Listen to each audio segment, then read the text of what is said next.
Sup man, it's been a long time since post something. I'm too busy with my personal life, that's why I can't post following days. So now we have new series of what if Naruto is a mortal lover, so please subscribe, like this video, so yeah, enjoy. Date or Dieto, you know what a spacequake is. A spacequake is a general term for occurrence of a large-scale disaster. Well, in simple words, one day suddenly in the world somewhere, dawn, an explosion will occur. I suppose that would be one way to explain in loose terms, very loose terms, the incident that claimed over 100 million lives in Japan. Alright, that explanation sucked. Hey, I'm a shinobi, not a physicist. Let me try this again, using the explanation these Ratatosker folks gave me. Spirits that exist in the alternate dimension that is said to be the neighboring world, and would occasionally appear into this world. On these occasions, there would be a large bend in the walls between the dimensions, causing a phenomenon known as a spacequake to occur. Whether it was on a large or small scale, the area where the spirits would appear would be absurdly destroyed, as though a bomb had exploded. So basically, yeah, boom. To begin with, the world's absolutely terrified of these spacequakes, as it were, even though they're mostly centered around Japan. They'd even formed a task force, the AST, otherwise known as the Anti-Spirit Team. I believe it was called to kill the poor girls and keep these quakes from happening in the first place. That's right, the whole world fears them. They are reviled and hated almost entirely as a whole. Me? I find them interesting. Immensely powerful beings capable of wanton destruction. Creatures capable of shrugging off bullets as if they were nothing. Finally, something to entertain me after all these years of living. Do you have any idea how boring it is, being immortal? Nothing to see, nothing to do, and after a few wars, trying to save the world really starts to lose its sheen. But a fight? Yeah, I appreciate a good fight. Or a prank. Or ramen, great. I gotta get something to eat now. Anyway, this is my story. The day fate really shoulda listened to Kagaya and killed that troublesome thing when I had the chance, decided to stick her troublesome fingers in my business and meddle. The day everything changed. It's a happy, silly, sad story, one I don't regret to this day. But I'm getting way ahead of myself here. My name is Uzumaki Naruto. This is my story. Don't know if it has a happy ending yet. Sorta penning this as I go, so read at your own peril. Uzumaki Naruto was bored. Not the commonplace boredom that came with a lazy, rainy afternoon. Nor was it the fleeting kind that lasted only a few minutes. This was worse. This was the earth-shaking, soul-shattering boredom that built up after years and years and years of living, with nothing more than the voices in your head and your own twisted mind to keep you company. Even adopting a semi-normal life had done little to curb the need for excitement in his life. Moi, he groaned, flopping around in the desk, sprawling as the dismissal bell rang. I am so bored. His finger poked morosely at the window, and though he could have easily shattered it with the flick of his little finger, the ancient shinobi restrained himself. If he broke the window, he'd just get covered in glass, and then the rain would get him wet, which, even with his hyper-metabolism, likely meant a cold. Swinging away from the window, he lunged, planting himself on the ceiling with both feet, sticking there like a spider, and caring of who saw. Perhaps it was too much to hope that the blood rushing to his head would rid him of this infernal tripe. Going to school was amusing for the first 15 seconds or so, but the knowledge that he'd willingly returned to this hellish institution did precious little to curb his lack of enthusiasm. Well, at least the vacation had been entertaining. A merry chase through the city, making the AST think he was a spirit that never failed to get some giggles. Maybe he should do that.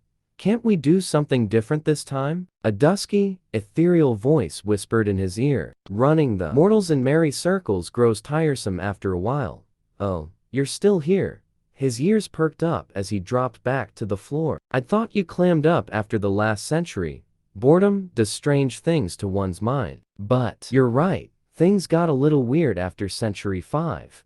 So I suppose you're done trying to claim my body and rule the world. He stared back into the window pane, mildly disturbed by the dual reflection that greeted him. Even after all these years, her appearance never failed to unnerve. He was undying. He'd accepted that much, but the idea of having a living, breathing, honest-to-goodness goddess bound to his soul was still taking some getting used to. Naruto, I am a god. Right. He yawned softly, palming his mouth in a facsimile of a goddess. I am a goddess. Fear me, all ye puny creatures. Rawr, you're no fun, you know that? None at all. And have you forgotten? You already gave me a body. Remember? Why would I need yours? And you're still here because, why? Bored. Came the deadpanned reply. Oi. You starting to sound like Origami-chan. Naruto, speak of the devil. Osu. He yawned, not looking up. That'd be me. Leave a message after the beep. Be-oomph. Breath gusted out of his lungs as she kicked the chair out from under him, sending the dozing blonde crashing to the floor. Okay, no need to get angry. The blonde sleepily raised his head from where it lay in his folded arms, swinging a hand in acknowledgement as the desk beside him scooted backwards. Tobiichi Origami stared back at him, her once expressionless face bearing a slight scowl, blank eyes regarding him with just a spark of anger. Despite that, he found himself smiling as he lurched to his feet. You still mad about that little chase? Double quotes, no dot, double quotes, dot. Do you want something else then? A blink. Yes. Girl of few words, this one. He never could figure her out. Do you have any plans? Yup. He forced himself to ignore the flicker of disappointment in her eyes. I'm meeting Kotori-chan at a restaurant after this. Oh. I see. Without so much as another word, she shuffled off, leaving the room and rounding the bed. I hope you feel horrible for that, Kagaya said. He simply sat there for a long moment, letting those words sink in. Would it make you feel better if I said yes? I suppose. Then yes, I do. The flickering hearts of men, she preened at the praise. Well, at least I'm not trapped as you are. At that, the shameless blonde finally blanched. See, now that just hurts, Kagaya-chan. He was, to his eternal irritation, and after years of fruitless experiments, trapped at the age of 18. It wasn't that his aging had stopped per se. It was just moving so slowly that his physical age no longer paralleled the mental age of the mind and soul. Beneath, his near-impervious body had simply stopped changing noticeably. Well, perhaps there were a few changes. Thanks to the nigh-indestructible rabbit goddess sealed inside him, he was noticeably taller than his former self, his hair longer, possessing an equally annoying streak of white among the blonde, one that seemed to ebb and flow over the ages. It was, as Kotori had so bluntly put it, just a little funny. Onii-chan. Naruto felt his eye twitch at the thought of his silly, drop-kicking, adopted little sister. Right. I did promise to meet her at that restaurant after school.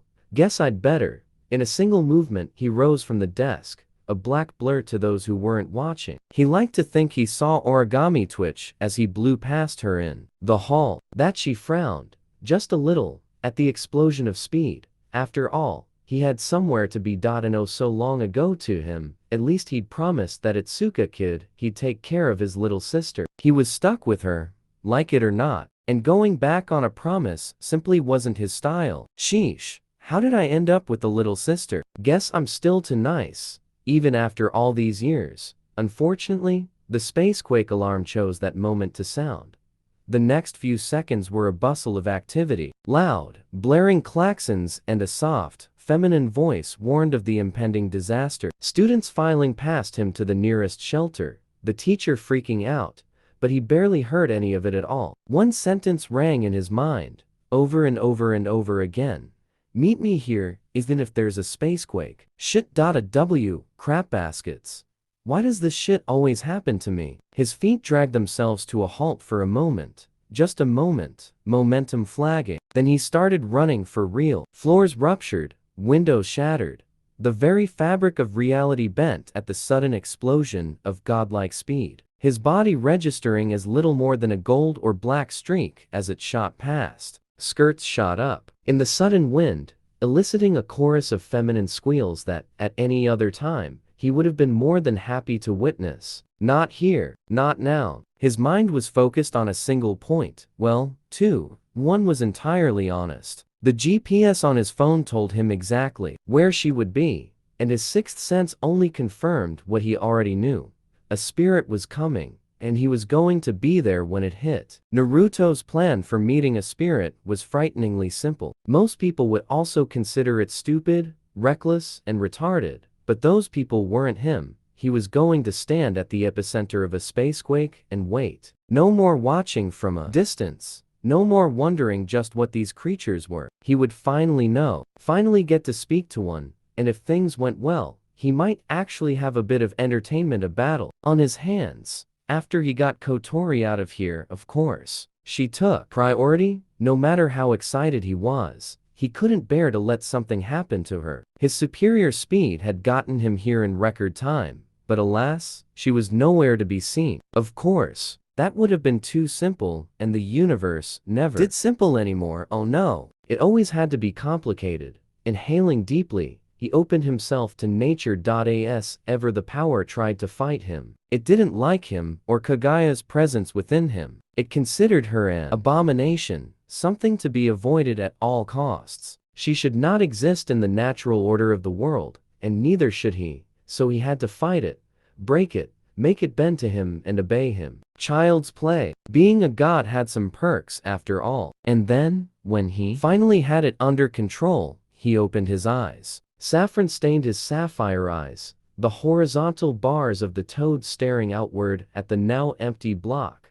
Sage mode.it revealed absolutely nothing. He couldn't sense anyone in the immediate vicinity, and yet, the phone clearly said she was. Wait, he wasn't quite sure what inspired him to look up, only that he did, and when he did, a glimmer of refracted light caught his eye. His eyes that had been trained to see sense the slightest discrepancy in the world, and that cloaked hulk of something miles above the diner was certainly not supposed to be there. More importantly, why did he sense Kotori up there but cram it? A deafening crack reached his ears alongside Kagaya's admonishment, flattening his unsuspecting body to the ground. Too late, he realized what was happening. The spacequake wasn't just hitting this area. It had landed right on top of him. All he could think was to flare his chakra, the shroud that was both his and Kagaya's enveloping him in a single white instant, and then it was over. As swiftly as the pressure had come, so too did it vanish. His eyes, still struggling to adjust to the sudden brightness and then lack thereof, swung around, seeking some semblance of shape. What he found there baffled him. In place of the street where he'd once stood, he was now crouching in a crater easily several miles across. A dip of scorched earth, so flattened even the dirt itself looked black. But there, in the center of the crater, at the epicenter of it all, of this strange, twisted, broken world, was a girl. She was certainly some, Naruto thought to himself. Dark purple hair lofted around a heart-shaped face, from which eyes of bright amethyst shone. Her battle dress, for he could think of nothing else to call it, proved equally inspiring. Gleaming purple plate over cloth over a slim frame, she looked every inch a warrior, ready and willing to battle.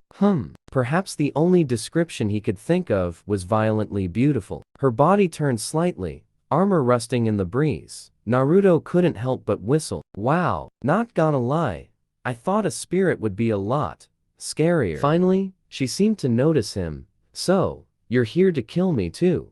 She asked of him, her soft voice full of sorrow. Naruto blinked, momentarily taken aback, both by the words and the emotion that rushed him. With Sage mode still active, and his now white cloak fully focused on her, it was like looking into an open book. The pain, sorrow, sadness, loneliness, it bombarded him with such force that he nearly vomited. Yes, the intensity of her negative emotions were so powerful that just looking at her made him physically ill. Why? He felt his legs buckle. Such was his surprise.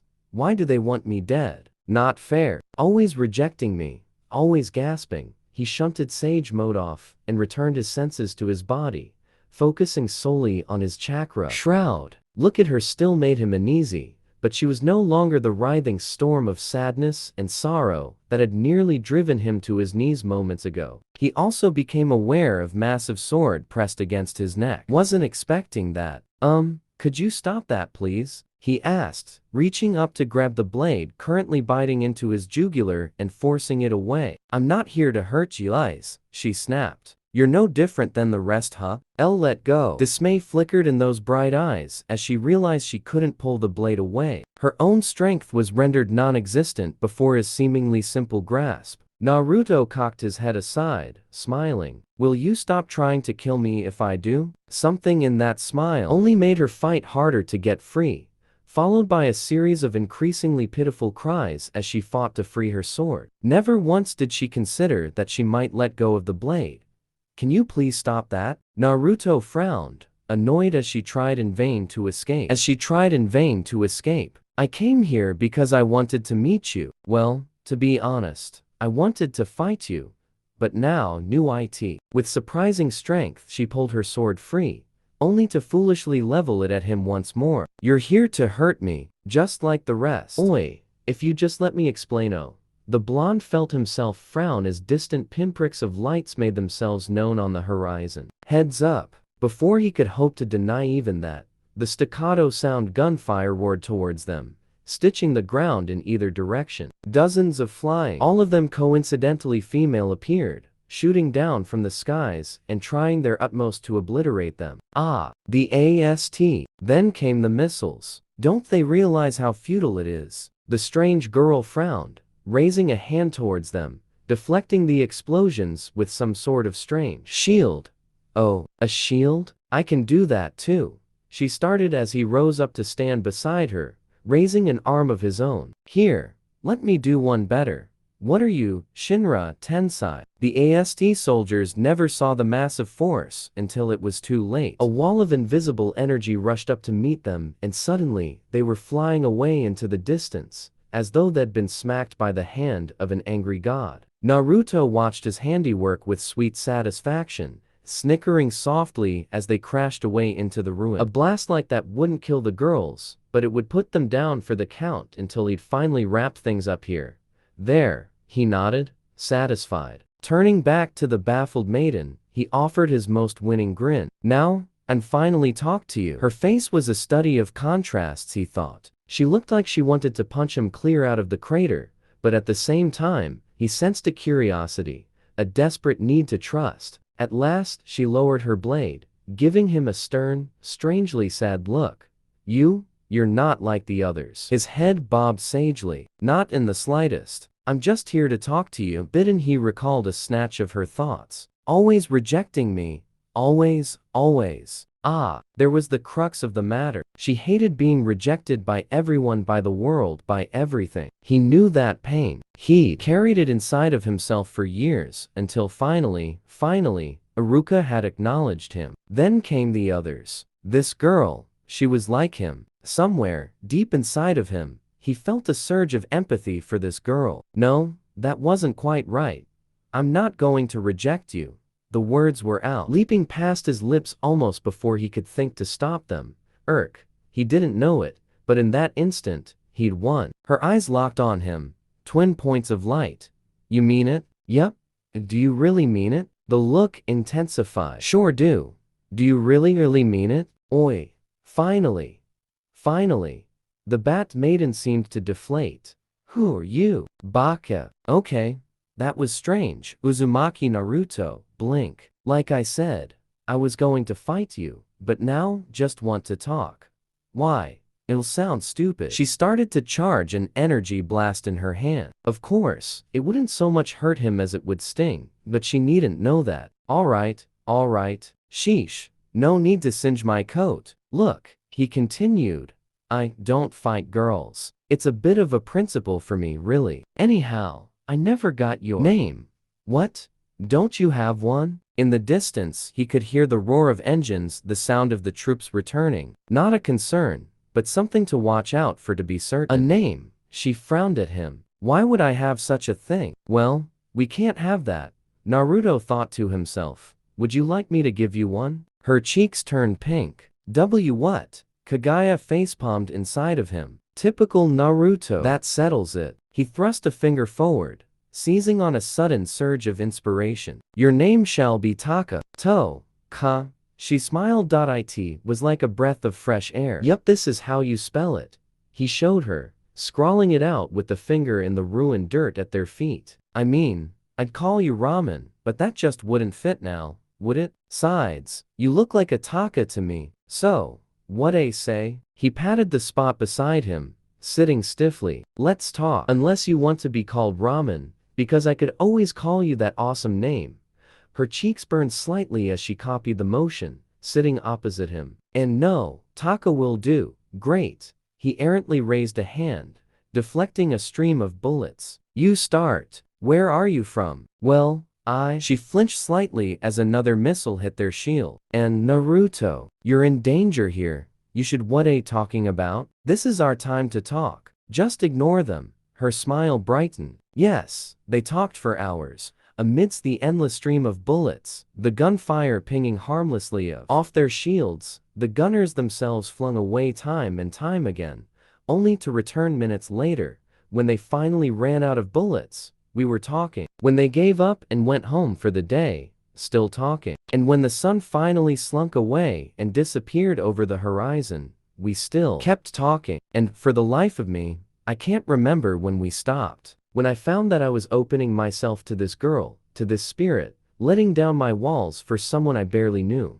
That was the day everything changed. Yes, that was the day that I met and named this strange girl Taka. In hindsight, it was sort of the top of my head. I'm not sure why I gave her that name. It just seemed to fit, you know? I couldn't bear the loneliness in her eyes, the sorrow I sensed in her soul, so I resolved to do something about it. That day I gave up my foolhardy notion of fighting spirits. Instead, I swore I wouldn't let her make that face ever again. So, being my brilliant self, I decided to do something I hadn't done in an age. I said I'd take her out on a date.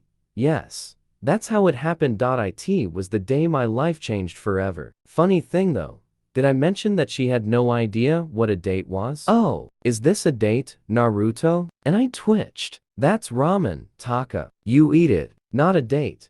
Taka's head cocked aside as she slurped out the noodles, like a dog listening for a new sound. Then what is a date? He finally told her, hours later. Well, a date is when a boy and a girl spend time together. Is this a date, then? She looked at him with wide, adorable eyes. Naruto was almost blinded by the cute. Blinded. Yes, it is. Her squeal was possibly the most soul-wrenchingly sweet thing he'd ever heard. That I have big